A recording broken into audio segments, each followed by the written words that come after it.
Olá, queridos alunos do segundo ano do ensino médio, sejam bem-vindos a mais uma aula de Geografia do Aula em Casa. Eu sou a professora Juliana e estarei com vocês ao longo da aula de hoje. Vamos então agora verificar qual é o conteúdo de nossa aula. A nossa aula, que é a aula de Geografia, tem como conteúdo a industrialização brasileira e a distribuição espacial da indústria no Brasil. Então, para a gente começar a nossa aula, a gente vai verificar primeiro qual é o cenário em que o Brasil se encontra atualmente. O Brasil, ele vai se encontrar, qual é a posição em relação à economia mundial dele? Qual é, então, a participação no PIB do Brasil? Então, do Brasil na indústria. Então, olha só nesse texto. A gente tem, então, a partir do Instituto Brasileiro de Geografia, o IBGE, que determinou que no ano de 2010, a indústria brasileira era responsável por 23% do PIB brasileiro. Lembrando, o que é o PIB? É a soma de todos os bens e serviços finais produzidos por um país, por um estado ou por uma cidade, geralmente em um período de um ano. Então, o PIB ele não é a riqueza total existente de um país, mas ele é um indicador de fluxo de novos bens e serviços finais produzidos. A gente também tem aí que o Brasil ocupa a 12ª posição como maior economia do mundo, isso determinado neste ano, o ano de 2021. É uma posição de queda. O Brasil sempre esteve entre as 10 primeiras economias mundiais. O que levou o Brasil a cair nesse ranking das economias mundiais? Foi justamente o cenário da pandemia ligado ao aumento das incertezas domésticas. O que é incertezas domésticas, professora? São aquelas ligadas ao desemprego, ao aumento do valor do plano de saúde, há também aumento dos alimentos que compõem a cesta básica, o desemprego. Então, a pandemia associada a essas incertezas provocou, então, a queda do Brasil no ranking das maiores economias mundiais, porque o Brasil sempre esteve entre as 10 maiores economias do mundo. Então, agora vamos falar sobre, então, o processo da industrialização brasileira. A gente tem que voltar lá no Brasil colônia, porque a gente consegue compreender a industrialização brasileira em 4 fases. A primeira fase, que é a do período colonial, vai lá de 1530 até mais ou menos 1808, que é quando, então, Portugal, que é a metrópole do Brasil, determina que não pode ser produzida nenhuma manufatura aqui no Brasil colônia. Por quê? Portugal não queria concorrência com os seus produtos e também não queria criar uma expectativa de uma possível independência aqui na colônia brasileira. Então a gente tem aí essa primeira fase. A segunda fase, sim, é que vai ter alguma já apresentação dos indícios de como iria surgir a indústria no Brasil. Porque nesse período de 1808 até mais ou menos 1930, a gente vai ter, no primeiro momento, a chegada da família real portuguesa aqui no Brasil, marcado, então, pelo rei Dom João, que ele vai colocar justamente a abertura das primeiras fábricas, e elas vão estar ligadas principalmente ao tecido, então às indústrias de tecido, e também vai liberar para que essas fábricas consigam importar, ou seja, trazer de outros países para dentro do Brasil a matéria-prima necessária para que abastecesse essas fábricas, então elas conseguissem produzir, né, a sua mercadoria final. Então aí sim a gente tem o início da industrialização no Brasil. Só que, nesse momento, o Brasil ainda é formado por uma grande maioria de população de escravos. Escravo trabalha de forma não remunerada. Então, essa população que compunha a maior parte do Brasil não tinha condições de comprar esses produtos. Então, mesmo tendo aí o início da industrialização no Brasil, não tinha, então, grande parte da população adquirindo esses produtos.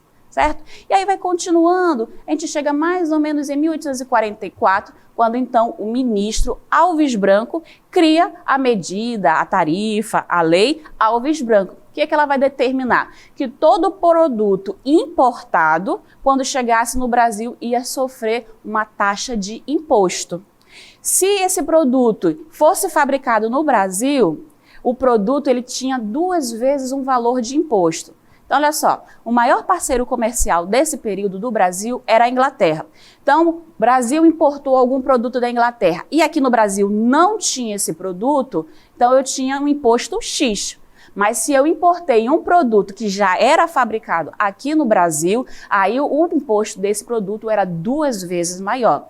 Então aí vai prejudicar essas relações comerciais com a Inglaterra, mas isso vai permitir investimentos na área da indústria do Brasil, porque os cofres do Império Brasileiro vão começar a arrecadar dinheiro e vão possibilitar aí uma diversidade, né, na atividade industrial. Nesse período também tem a figura do Barão de Mauá. O Barão de Mauá ele é conhecido por ter investido em inovações tecnológicas e comerciais, que vai aí dentro desse período, junto ao Império Brasileiro, promover uma ideia de progresso e desenvolvimento no Brasil. Vai trazer a iluminação pública, a criação dos estaleiros, vai também aumentar o número de bancos aqui presentes dentro do nosso território. Então, tudo isso vai ampliando as possibilidades que tem aqui na indústria brasileira nos dias de hoje. Outros itens que a gente vai destacar nessa segunda fase da industrialização do Brasil, a gente vai ver agora, que é também a Primeira Guerra Mundial.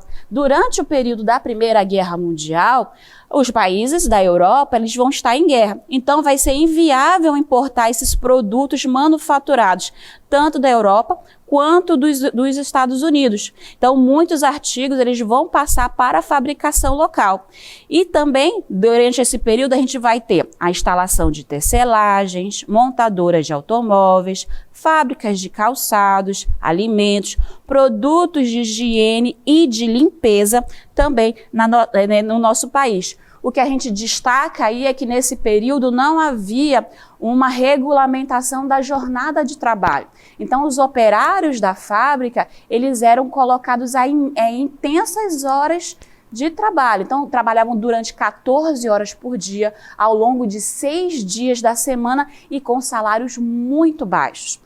Um dos destaques que a gente tem desse período, a gente vai verificar aqui é a usina Beltrão ou a fábrica Tacaruna, que está localizada no estado de Pernambuco, em Recife, e ela é a primeira refinaria da América do Sul.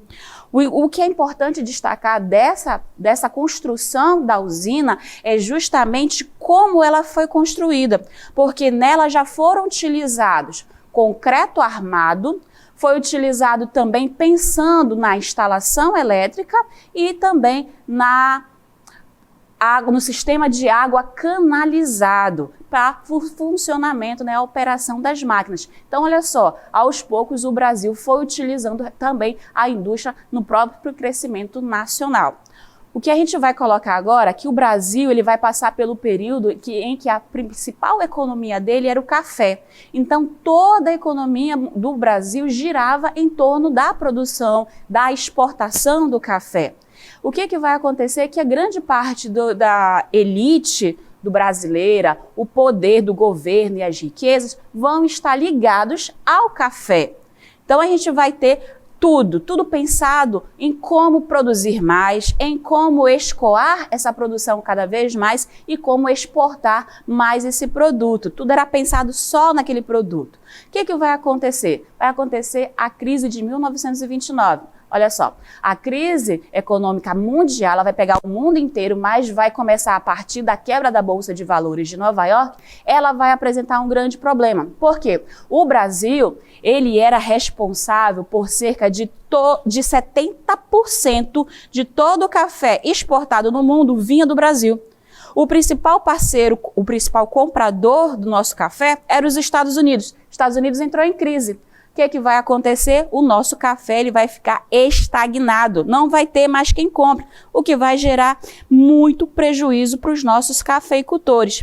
Então a crise, essa recessão de 1929 vai fazer com que os cafeicultores busquem novas alternativas produtivas. Como está dizendo aí no nosso texto, eles vão buscar uma diversificação da produção agrícola e muitos outros vão começar a procurar outras alternativas produtivas, outras atividades. Então, isso vai beneficiar a indústria. Por quê? A indústria brasileira ela vai começar a aproveitar toda aquela estrutura que antes era exclusiva do café, agora vai ser aproveitada para a indústria brasileira. Então, as ferrovias que antes eram só utilizadas para o café, agora também vai ser aproveitada a ferrovia, rodovia, a construção dos estaleiros também para a produção e escoamento da produção industrial. Então a gente tem esses grandes momentos marcando a segunda fase da industrialização brasileira. A terceira fase da industrialização no Brasil vai ser marcada principalmente pelo presidente Getúlio Vargas. Então, olha só, o Getúlio Vargas, que teve seu primeiro governo entre 1930 a 1945, ele vai ser um grande investidor e formador da indústria pesada no país. O que é a indústria pesada? É aquela que transforma a matéria-prima e fabrica bens de grande porte. E também o contexto exterior, porque nesse momento já vai se estar dando lá na Europa os primeiros sinais de uma nova guerra, que é a Segunda Guerra Mundial. O Brasil, ele vai buscar empréstimo agora nos Estados Unidos, que já conseguiu contornar um pouco da situação da crise de 29, vai buscar um empréstimo lá com os Estados Unidos e consegue. Uma das consequências desse empréstimo é que lá durante a Segunda Guerra Mundial, o Brasil acaba mandando soldados brasileiros aliados aos Estados Unidos para lutar ao longo da Segunda Guerra Mundial. No entanto, esse empréstimo que o Brasil conseguiu possibilitou a construção da Companhia do Vale do Rio Doce, que é utilizada principalmente para a extração do minério de ferro, e também a Fábrica Nacional de Motores. Então, essa terceira fase, a gente vai ter o Brasil sendo preparado para o amplo desenvolvimento industrial, devido às diversas políticas públicas e pensadas, criadas para promover o desenvolvimento econômico nacional. O quarto momento da nossa indústria é justamente com o presidente Juscelino Kubitschek, que começou com ele e vai até os dias de hoje. Juscelino Kubitschek, ele conseguiu promover uma intensa abertura econômica do país para as empresas multinacionais. Ele ampliou a abertura de novas empresas dos mais variados tipos, incentivando o consumo e também a competitividade interna e externa. O Juscelino Kubitschek também privilegiou a indústria automobilística em detrimento do transporte ferroviário, também possibilitou a fabricação de autopeças. A gente tem como característica da indústria automobilística aqui no Brasil, principalmente a região do ABCD paulista, né, lá no estado de São Paulo. Então, as cidades de Santo André, São Caetano do Sul, São Bernardo e Diadema, né, ali são as cidades que estão principalmente voltadas para a indústria automobilística. A gente também verifica que o Juscelino Kubitschek pensou na construção da nossa capital, né? A construção de Brasília também vai estar ligada diretamente ao impulso da industrialização brasileira, porque para construir aquela cidade, aquele plano, se utilizou muitos fomentos da nossa indústria nacional. Então a gente vai verificar como é que isso tudo ficou no Brasil na sua distribuição espacial. A gente verifica que há áreas de concentração e também áreas de desconcentração. As áreas de concentração vão ser a região do Centro-Sul, que é a região do Sul, a região do Sudeste brasileiro e um pouco ali da região do Centro-Oeste, e as áreas de desconcentração industrial é a região amazônica e a região Nordeste. Vamos verificar agora no mapa para a gente compreender melhor essa distribuição espacial. Então, nesse mapa aqui, o mapa do Brasil, o mapa da concentração industrial do Brasil, a gente consegue identificar tanto as áreas de concentração como as de descontração. Então, olha só, aqui na área, a partir mais ou menos daqui dessa região, a gente tem o chamado Complexo Regional Centro-Sul. Se a gente prestar atenção em cada ícone, ou cada símbolo que está aí nesse mapa, ele vai significar uma quantidade de indústrias. Quanto maior esse símbolo, mais empresas ligadas a indústrias eu tenho. Então, nessa área que a gente está identificando aí, marcada pelo vermelho, é a área da região Centro-Sul, que vai estar destacando a concentração das indústrias no Brasil. A gente consegue observar no complexo regional aqui do Nordeste e aqui mais espaçado na região da Amazônia, indústrias. A gente consegue sim. No entanto, a concentração é explícita na região do Centro-Sul. Lembra do que eu falei?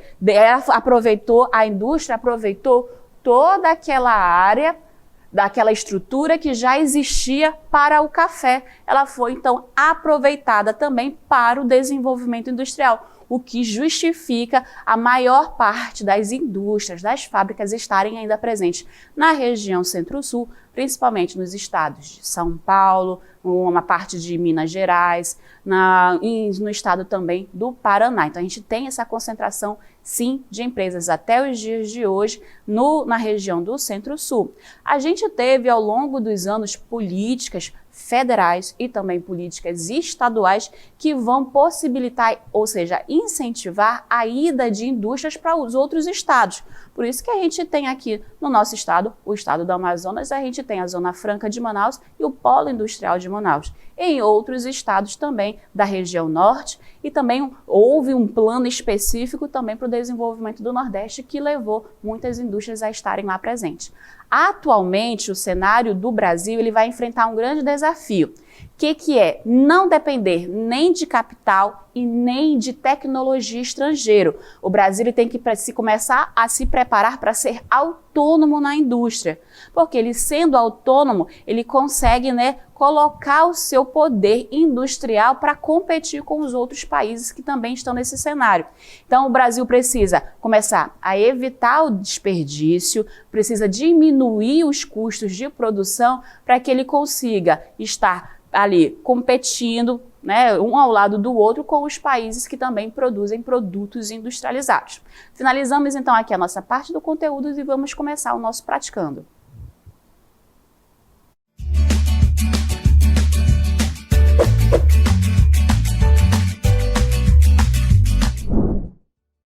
Muito bem, temos então a questão 1 para a gente, que traz novamente um mapa muito similar ao que a gente acabou de verificar. Ele pede para que vocês observem esse mapa. Então aí tem o mapa, ele vai trazer para vocês o número de empresas presentes ao longo do território brasileiro, certo?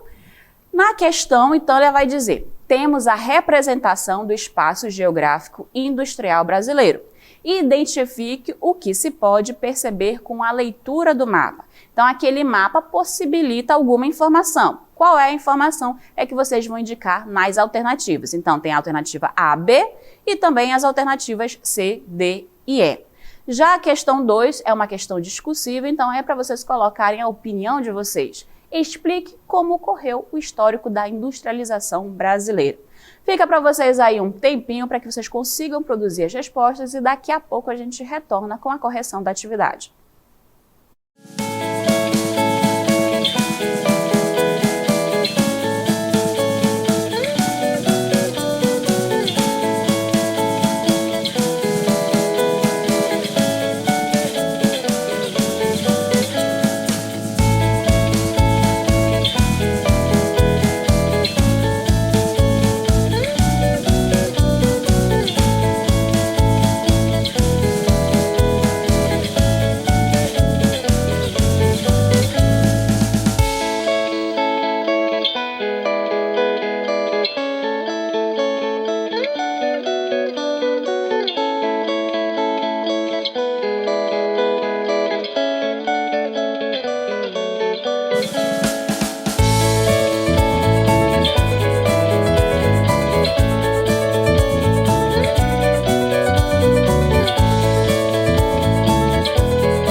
Muito bem, então, alunos, a gente retorna agora para o nosso momento de interatividade e correção dos exercícios que ficaram para vocês.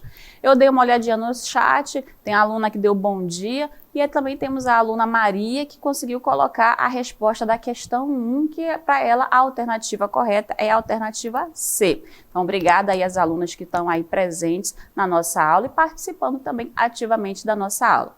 Vamos então fazer agora a leitura das questões, da questão 1, eu dou a resposta e depois, aqui 1 e 2, depois a gente faz a correção. Questão 1 ficou para vocês esse mapa, muito similar ao que a gente verificou na nossa aula, e ele traz a mesma informação, né, que é a distribuição espacial da indústria no Brasil. Então, o que que a gente tem a falar disso? Lembrando, cada bolinha que está aí nesse mapa representa um determinado número de empresas. Quanto maior essa bola, maior é o número de empresas que estão ali presentes naquele território. O que que a gente consegue observar já desse mapa? Que tem uma concentração, vou colocar aqui numa outra cor, tem uma concentração, ó, nessa área aqui de indústrias, né? Então aí tem a concentração industrial brasileira. Há indústrias em outros territórios ao longo do Brasil? Sim, a gente consegue aqui perceber ao longo aqui, ó, da costa do Nordeste que há uma presença grande de indústrias. E outras estão espaçadas aí no estado do Mato Grosso, Pará, Amazonas, Rondônia e pouquíssimas no estado do Acre, Roraima, Amapá. Então aí a gente tem justamente uma área de concentração e áreas de desconcentração industrial. Agora partindo para a leitura da questão. Temos a representação do espaço geográfico e industrial brasileiro.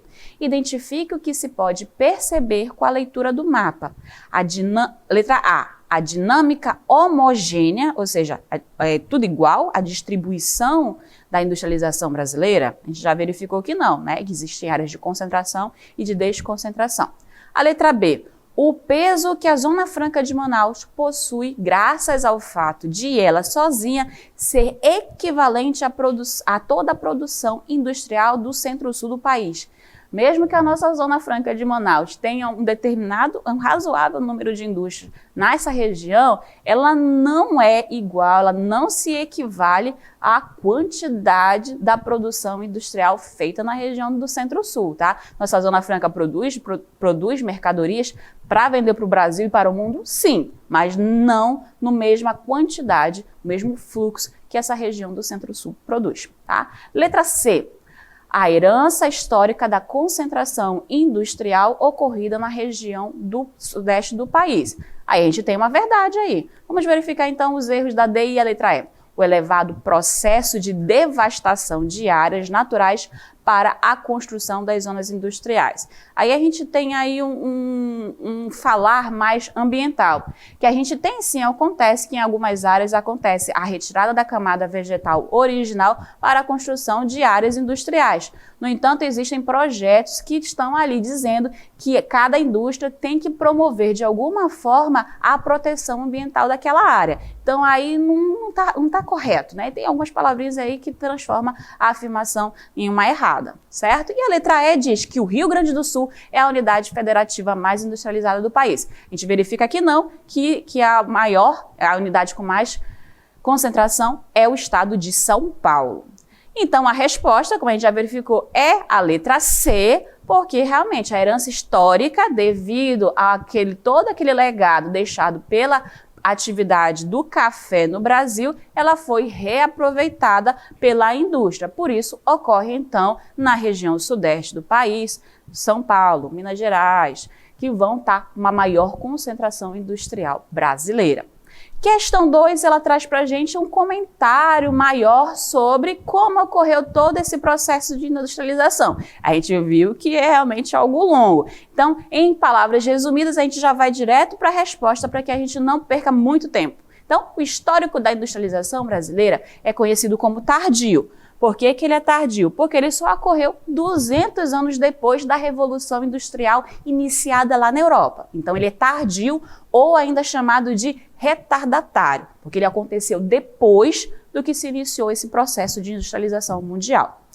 Ele foi iniciado, a gente botou aí, iniciado a partir da Primeira Guerra Mundial, porque foi a partir da Primeira Guerra Mundial que teve o processo de substituição de importação. Então aí a Primeira Guerra Mundial foi realmente um destaque para a nossa produção industrial.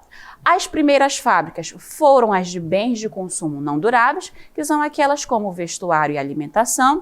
Houve, então, um novo maior impulso para a industrialização devido à crise mundial de 1929, que também é conhecida como a quebra da Bolsa de Valores de Nova York, que fez com que houvesse uma redução das exportações do café e aí possibilitou uma produção agrícola muito mais diversificada e também que os cafeicultores pudessem ali procurar novas oportunidades ou outras alternativas de atividades econômicas. Então, e aí a gente tem esse pequeno resumo para a questão 2. Então, agradeço a participação de todos que estiveram aqui comigo na aula de Geografia. Finalizamos, daqui a pouco o professor vai iniciar a aula de História e eu encontro vocês numa próxima.